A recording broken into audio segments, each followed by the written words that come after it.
Hello, welcome once again to Lehto's Law. I'm Steve Lehto. Today we're going to talk about a couple of things that are all tied together.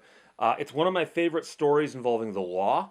It's one of my favorite Michigan legal stories, and it ties in with one of the greatest, if not the greatest, courtroom movie of all time. And I get people asking me that, what can you read that's interesting about courts? What movies are out there that are interesting if you're into realism, kind of court case movie that makes sense. We'll talk about that because this all ties together with a man from Michigan named John Voelker. And John Voelker was a Supreme Court justice here in Michigan on our state Supreme Court back in the day. And fascinating guy, was not on the bench that long. He'd been a prosecutor in the Upper Peninsula of Michigan, which I've mentioned many times before about the fact that I've got roots up there. And it was interesting that this guy from the Upper Peninsula of Michigan came down.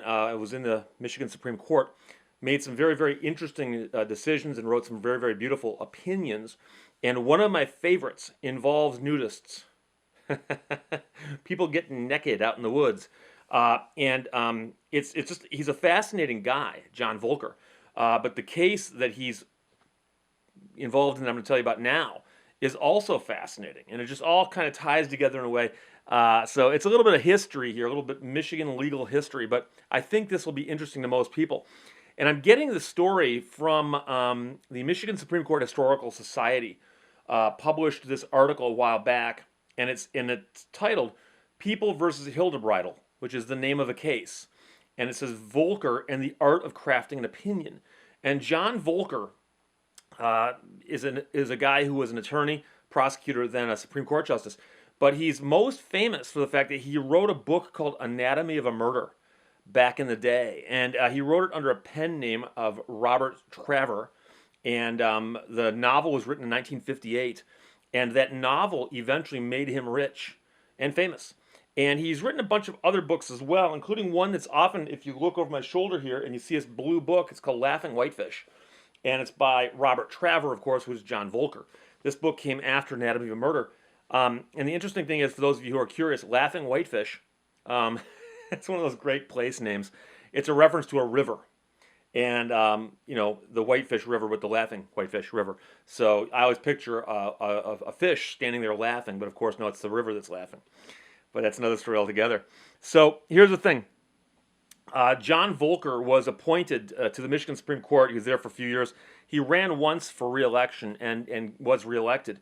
But it wasn't very long that he's on the bench. But one of his best cases is the one, People versus Hildebridal. By the way, here's what happened. He's up north. He's working as a prosecutor.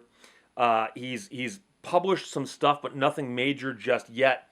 And so when they were thinking about appointing him to the bench, the governor sent up some people to speak to him and interview him. And one of the questions they asked him was, why would you like to serve on the Supreme Court, Michigan? And he said, because I've spent my life on fiction and fishing, and I need the money.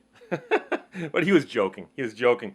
3 days before Williams, that's the governor, appointed him to the Supreme Court, he got a contract from St. Martin's Press for Anatomy of a Murder.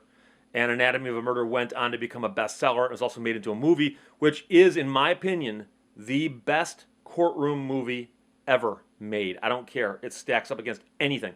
And it's one of the reasons it does is it's very, very believable in how the courtroom scenes play out. George C. Scott's in it. Jimmy Stewart's in it. A young Ben Gazzara is in it. Wonderful movie. It was shot on location in Marquette, Michigan. In fact, I've got photographs of that courthouse too. I'll put them up.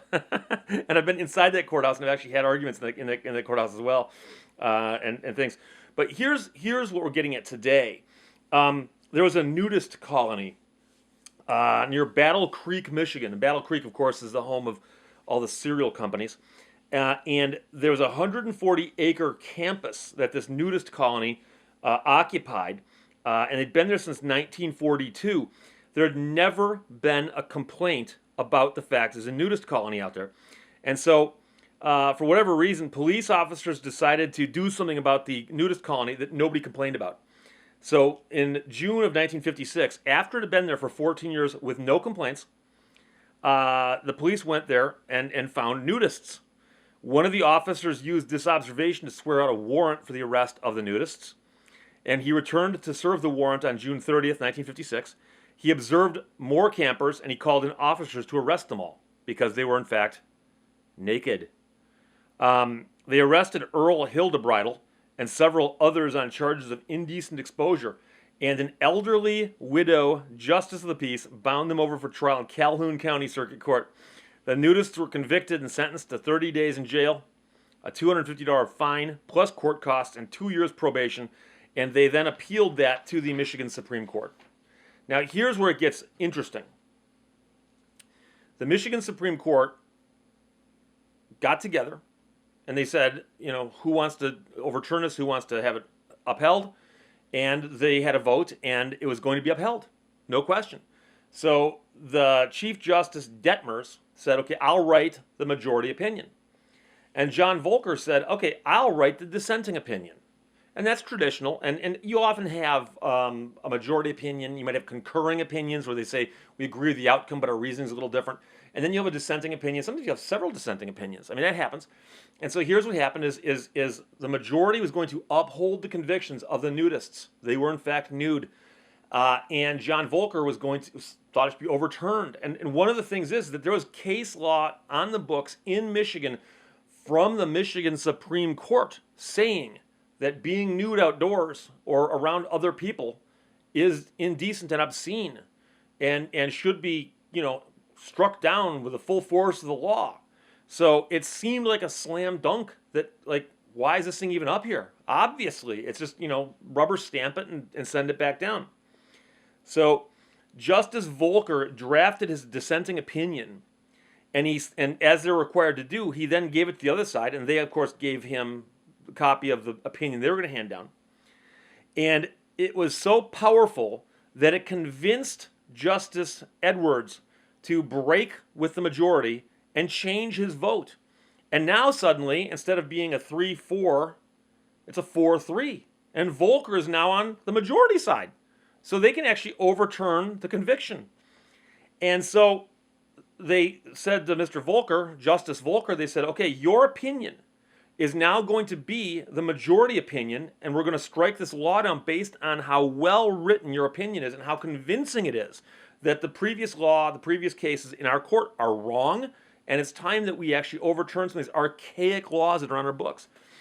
And Voelker said to the Michigan Reporter, which is the organization that actually, or the Michigan Reports, the organization that officially releases the written orders of the court, he said, I will only agree with that if you leave it exactly as it's written.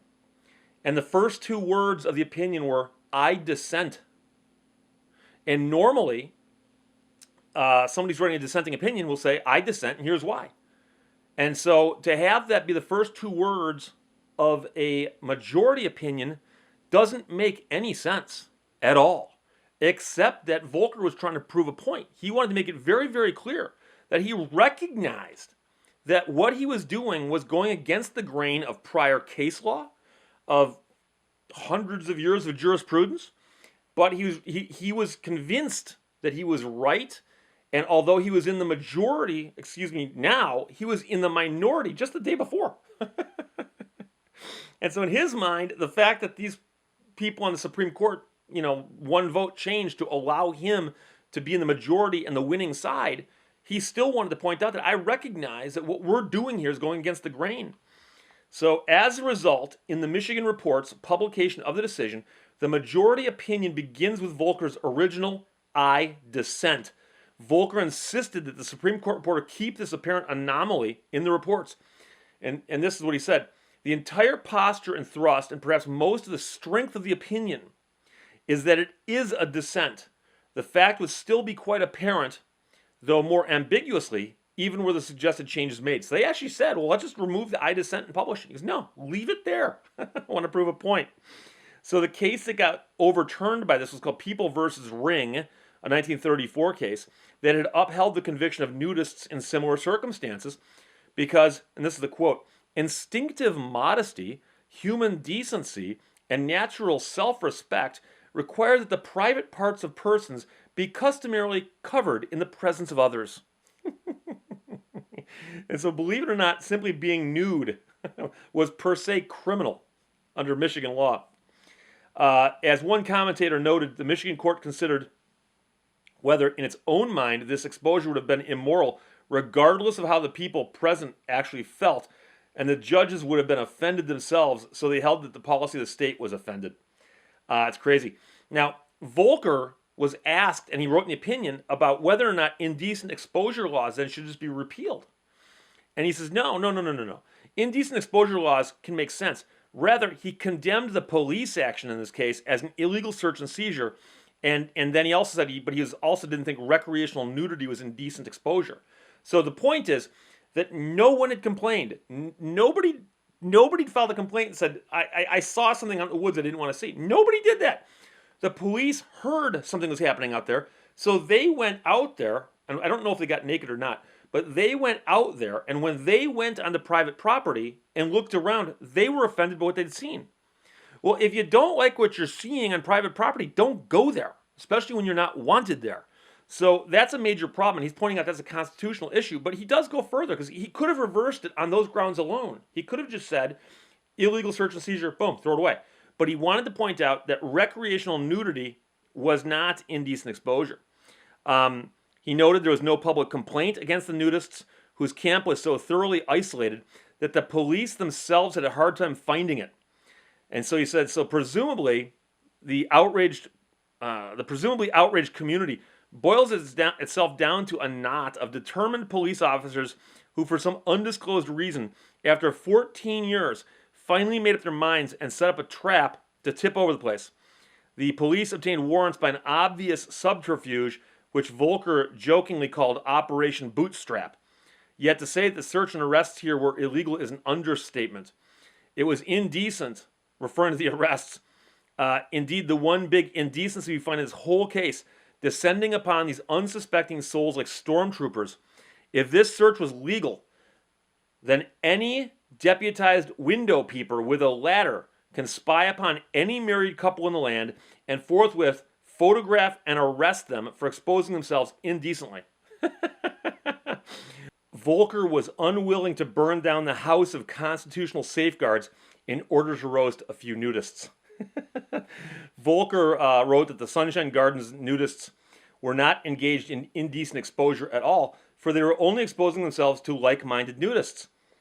To convict them would be to say that any nudity anywhere becomes both open and indecent, regardless of the circumstances, and simply because some irritated or overzealous police officers may think so.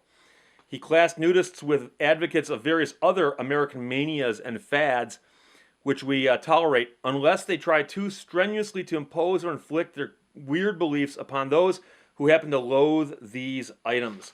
So, I mentioned to you that after this case, and he wasn't on the bench very long, but he signed that contract to sell the book Anatomy of a Murder, and then it was very, very quickly snapped up by Hollywood and turned into a movie, which was a wonderful movie. I highly recommend you watch it if you get a chance. It's a little old-fashioned, but it's brilliant in the courtroom scenes. But he largely retreated from the political and cultural conflicts of the coming generation after he retired or stepped off the bench. Anatomy of a Murder enabled him to spend the rest of his life writing and fishing in the Upper Peninsula, and his Supreme Court salary at the time had been $18,000 a year, which is about $117,000 today. But his royalties from Anatomy were almost $100,000 a year. 10 times, not 10 times, like 5 or 6 times what he's making as a justice. He won election for a full 8-year term in 1959, but he then resigned about a year or so later. And somebody asked him why, and he said, "Other people can write my opinions, but none can write my books." So he passed away in 1991, which is a long life that he spent writing and fishing.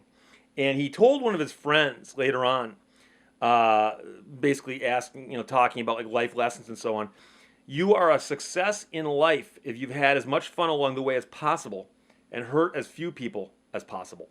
So again, you are a success in life if you had as much fun along the way as possible and hurt as few people as possible. So that's John Voelker, the Michigan Supreme Court Justice, author of Anatomy of a Murder and other books, including Laughing Whitefish.